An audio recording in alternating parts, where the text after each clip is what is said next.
Coucou mes âmes, on se retrouve pour les énergies du 5 au 11 juillet. Voyons voir ce que cette semaine nous réserve. Alors, protection, tu es en sécurité. N'aie pas peur, nous sommes toujours à tes côtés avec nos ailes invisibles de lumière pour te protéger. Généralement, quand on tire cette carte, c'est qu'on a une semaine un petit peu lourde avec des décisions qui sont pas faciles.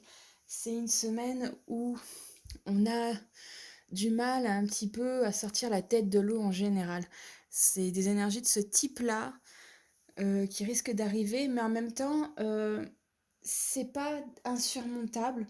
C'est plus, comme si, il y avait des opportunités, on va dire, pour, c'est pas vraiment le mot opportunité, mais des des aides externes ou des petites aides qu'on s'imaginerait pas qui peuvent, nous tomber un peu dessus.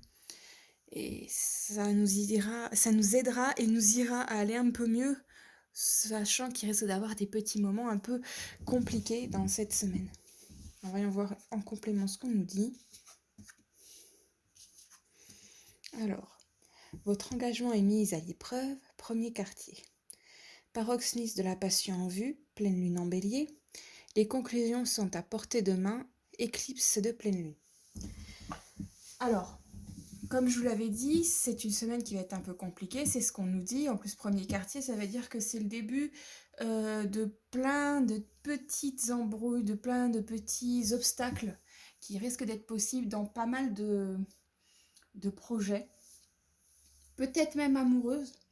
C'est pas une semaine où je vais vous dire allez-y, foncez pour déménager ou foncez pour tenter une relation avec quelqu'un ou commencer vraiment quelque chose en profondeur. Je dirais plus, c'est le moment de réfléchir aux projets, de les mettre à l'écrit, de voir ce qui est possible de faire aussi bien en amour que justement au niveau professionnel ou projet maison, déménagement et tout ça, c'est de voir ce qui est possible, d'être vraiment sur le imaginer les possibilités plus que de foncer et créer.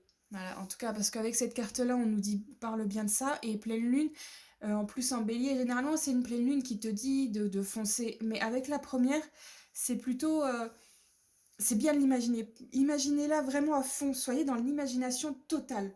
C'est vraiment foncer dans cette imagination, dans la création sur papier, pas encore sur la création dure, sur matériel, quoi. Mais là, avec celle-ci, les conclusions sont à portée de main, éclipse de pleine lune. On va peut-être vous donner les opportunités de les faire maintenant, ces projets. Alors, si vous les sentez, si votre intuition vous dit d'y aller, faites-lui confiance. L'intuition a toujours de très bonnes réponses, mais je conseillerais pas de foncer parce que vous êtes encore dans l'écrit de ce que vous voulez, plus que dans le moment où vous passez à l'action. Et là, ça dit bien que si vous prenez le temps de mettre en place les choses, de les imaginer bien comme il faut, les autres semaines, ça sera peut-être plus simple pour pouvoir vraiment vous lancer dedans. Voilà donc pour cette semaine du 5 au 11 juillet, mes âmes.